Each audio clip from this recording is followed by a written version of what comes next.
नमस्कार दोस्तों। आज फिर एक बात करते हैं कि क्यों हमें पॉजिटिव बोलना चाहिए, क्यों हमें सकारात्मक रहना चाहिए। क्योंकि जो दे दिया, जो बोल दिया, वो कभी वापस नहीं आता। बस इस बात को समझना है, इस बात को जानना है। एक बार की बात है, एक व्यक्ति बहुत ज़्यादा सबकी निंदा करता था, खूब अनाप शनाप बोलता, गलतियाँ निकाल के लोगों के बारे में कुछ ना कुछ बोलता रहता। एक बार उनके घर में एक पंडित जी आए, उनके सामने भी बहुत सारा कुछ अपने पड़ोसी की निंदा की। वो ऐसा करता है, उसने ऐसा किया, और जो भी वो बोल सकता था पिछले 6 महीने की बातें सब पंडित जी से बोली। पंडित जी फिर खा पी कर जब चले गए तो उसको कुछ समय बाद आत्मग्लानि हुई कि मैंने उनको बुलाया था आओ भगत के लिए, ये मैंने क्या किया। मैंने इतने कटु वचन दूसरे के बारे में ही बोलते रहे। उसने सोचा क्यों ना माफ़ी मांगी जाए। ये सोच करके वो उन पंडित जी के पास चला गया। जब वो वापस पंडित जी के पास पहुंचा तो उनसे क्षमा याचना करने लगा, उनसे माफ़ी मांगा कि मैंने आपका समय ख़राब किया, मैंने आपको खाने पे बुलाया था लेकिन साथ में इधर उधर की बातें करता रहा, कटु बातें लोगों के बारे में बताता रहा। उन पंडित जी ने कुछ नहीं बोला। उन्होंने एक पंख से भरा हुआ थैला उस व्यक्ति को दिया और बोला कि शहर के बीच का जो चौराहा है वहाँ पर जा कर के, उस क्रॉसिंग पे जा कर के ये थैले को आप जो पंखों से भरा हुआ पूरा बिखेर दीजिए। उसको बड़ा आश्चर्य हुआ। उसको लगा शायद ये मेरी प्रायश्चित के लिए मुझे बोल रहे हैं, ऐसा ही करना चाहिए। वो गया और जा कर के उस क्रॉसिंग पे सारे का सारा थैला जो है पलट आया, जो सारे पंख थे बिखर गए। फिर वापस पहुंचा पंडित जी के पास।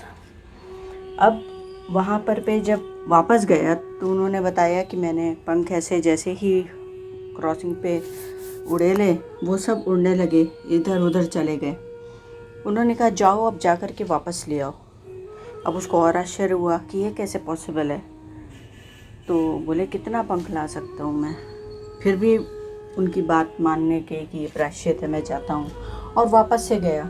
बड़ी मुश्किल से उसको जितने पंख मिले वो मुश्किल से आधा थैला भर पाया था जितना वो लेके गया था।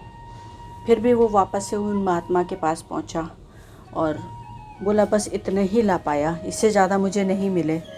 तो उन्होंने बस इतना ही कहा कि ऐसे ही हमारे कटु वचन होते हैं, एक बार जब निकल गए तो उन्हें वापस नहीं किया जा सकता। तुम कितनी ही माफ़ी मांग लो, तुमने ऐसे ही मेरे बारे में बोला होगा, पड़ोस के बारे में बोला, लेकिन अब उसकी भरपाई संभव ही नहीं है। आलोचना का मतलब केवल नकारात्मक बातें करना या शिकायत करना नहीं होता। आलोचना सकारात्मक भी हो सकती है, कोशिश करके देखनी चाहिए। अपने सुझाए हुए विचारों से दूसरों की मदद हो सकती है, वो भी तो हो सकता है। जो कमी दिख रही है उसको पॉजिटिव वे से चेंज किया जा सकता है।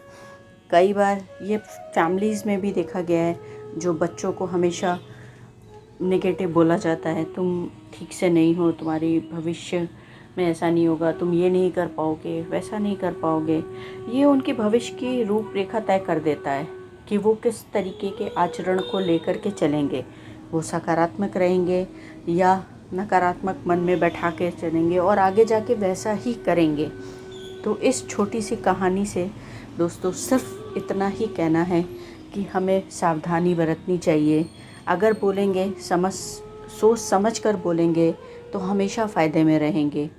सिर्फ सकारात्मक बोलना इम्पोर्टेंट नहीं है, सोच समझ के बोलना भी इम्पोर्टेंट है। तो बस कल मिलते हैं, उम्मीद करते हैं स्टोरी वैल्यू देगी, कुछ ना कुछ ज़रूर लाइफ में ऐड ऑन करेगी। बात अगर क्लियर होती है तो सब्सक्राइब करें, लाइक करें, शेयर करें। आप सबका दिन मंगलमय हो। तब तक के लिए धन्यवाद। कल फिर मिलते हैं।